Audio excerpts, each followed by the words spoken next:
할렐루야.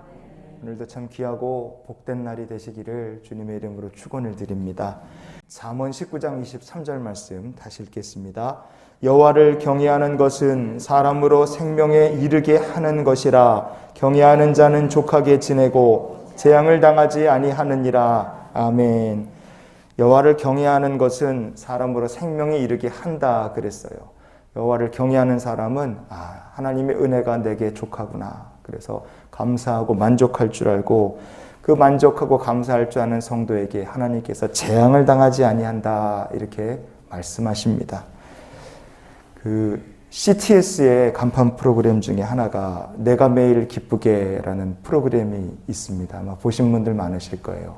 그 정혜리 권사님하고 남자 MC가 최선규 집사, 이렇게 두 분이 같이 오랫동안 하시는데, 그 남자 MC 되시는 최선규 집사님은 옛날에 KBS 무엇이든 물어보세요 요런 거, 근데 SBS 뉴스, 뭐 온갖 프로그램들을 다 맡아서 했던 아주 유명한 인기 아나운서였습니다. 그런데 뭐 서로 방송국에서 여기서 저기서 막 다 찾던 그런 인기 아나운서인데, 어느 날 세상 방송 딱 다 끊고 이분이 지금 내가 매일 기쁘게 요거 하나만 딱 하고 계십니다.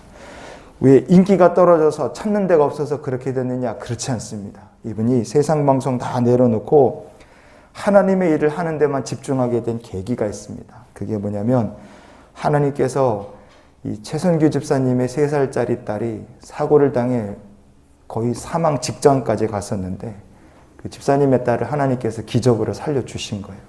그때 일을 계기로 세상 일을 딱 정리하고 주의 일만 하겠다, 이분이 그렇게 결단을 했다 그래요. 최선규 집사님 딸이 3살 때 트럭에 치였어요. 트럭이 치고 갔는데 이 트럭이 후진을 또 한 거예요. 그래서 딸을 앞으로 한번 치고 후진으로 한번 깔고, 그렇게 2번 트럭에 치였어요. 3살짜리인데 트럭에 앞뒤로 이렇게 깔렸으니까 이게 어떻게 하겠습니까? 병원에 이제 딸이 실려가고 소식을 들은 거예요. 그리고 막 내려놓고 그냥 이제 병원으로 들고 뛰는데, 최선규 집사님이 고등학교 때도 그렇고 중앙대에 나왔는데 학교 다닐 때도 불교 학생의 학생회장을 맡았던 사람이라고 합니다. 집안이 3대째 불교를 믿는 독실한 아주 그냥 불교 집안이에요. 어느 정도로 불교를 열심히 믿었느냐? 어머니가 절을 3개를 가지고 계셨다 그래요. 한 집안에 이 정도면 뭐 말할 필요가 있겠습니까? 아나운서가 된 뒤에도 교회의 교자, 예수님의 예자도 모르고 주님과 아무 상관없는 인생을 살았다고 해요.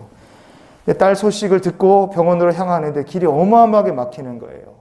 방송국에 있는 여의도에서 병원으로 향하는데 여의도 로타리를 지나는데 길이 꽉 막히니까 발만 동동 구르고 마음은 속에 불타는 것 같고, 그런데 여의도 로타리쯤 왔을 때, 영등포 로타리쯤 왔을 때 차 안에서 이런 기도가 저절로 나오더래요. 하나님, 우리 딸을 살려주세요. 하나님, 우리 딸만 살려주시면 당신이 시키는 일은 다 하겠습니다. 자기도 모르게 이런 얘기를 하나님을 찾으며 기도를 하고 있더래요. 최선기 집사님 나중에 생각해 보니까 그때 하나님께서 자기에게 서원 기도를 시키셨다, 그렇게 고백이 되더래요.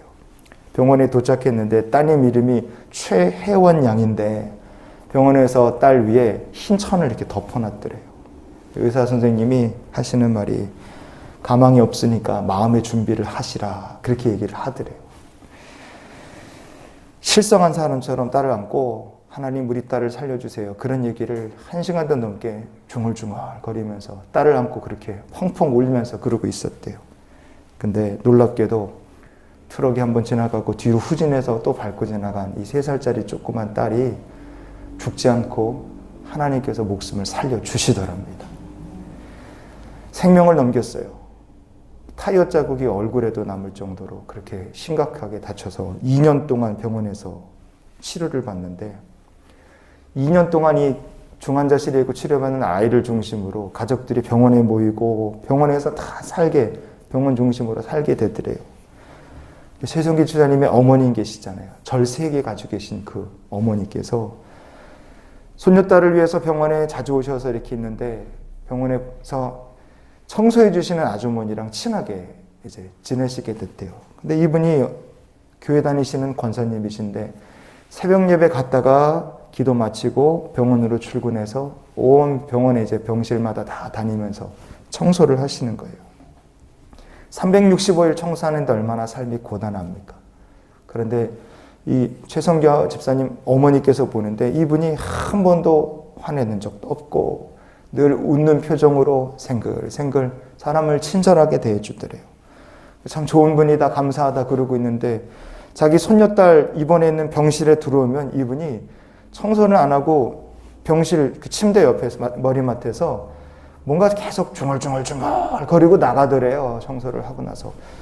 저 아줌마가 도대체 뭘 이렇게 중얼중얼거리나. 그런데 뭐 계속 그러니까 나중에 알고 보니 이분이 자기 손녀딸을 위해 기도를 해주시는 거였어요. 저를 3개 갖고 있던 분이 새벽기도 갔다 와서 기쁜 마음으로 청소하고 아파 누워있는 어린아이를 위해 머리맡에서 중보기도를 해주고 나가는 분과 2년 동안 병원에서 하나님께서 늘 같이 있게 하시니까 이 기도에, 이 믿음의 사람에게 하나님께서 이 한 영혼을 맡기신 거예요. 그 기도에 최성기 집사님의 어머님의 마음이 녹아나서 결국 아이가 병원 태어나기 전에 예수님을 영접하게 됐다고 합니다. 요한복음 5장 24절 말씀을 한번 같이 찾아보시겠습니다. 내 말을 듣고 또 나 보내신 이를 믿는 자는 영생을 얻었고 심판에 이르지 아니하나니 사망에서 생명으로 옮겼느니라. 아멘. 누구든지 예수님을 구주로 믿고 영접하면 심판에 이르지 않습니다. 사망에서 생명으로 이미 하나님께서 옮겨 놓으셨기 때문에 그래요.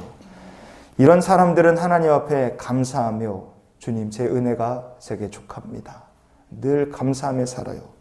이런 성도들을 하나님께서 어떻게 대해 주시겠습니까? 영원토록 하나님의 특별한 소유를 삼으시고 아껴주시고 재앙을 만나지 아니하도록 주님께서 돌보아 주시는 줄 믿습니다. 그래서 말라기 3장 16절 17절을 우리가 마지막으로 같이 보기 원합니다. 그때에 여호와를 경외하는 자들이 피차에 말하매 여호와께서 그것을 분명히 들으시고 여호와를 경외하는 자와 그 이름을 존중히 여기는 자를 위하여 여호와 앞에 있는 기념책에 기록하셨느니라. 만군의 여호와가 이르노라. 나는 내가 정한 날에 그들을 나의 특별한 소유로 삼을 것이요 또 사람이 자기를 섬기는 아들을 아낀 같이 내가 그들을 아끼리니. 아멘. 여호와를 경외하는 사람은 기념책에 그 이름을 기록하고 하나님의 특별한 소유를 삼으시겠다 말씀하십니다. 그래서 여호와를 경외하는 사람은 그 이름을 주님께서 생명책에 올리시는 것이고 재앙을 당하지 아니하도록 돌보시는 줄 믿습니다. 오늘 말씀을 그래서 우리가 정리하면 이런 기도로 한 날의 삶을 살았으면 좋겠습니다. 여호와 하나님만 경외하며 선한 능력으로 오늘 하루를 또한 살게 해 주시옵소서. 오늘도 하나님을 경외하며 믿음의 선한 능력으로 주님과 함께 동행하는 복된 날 보내시기를 예수님의 이름으로 축원을 드립니다.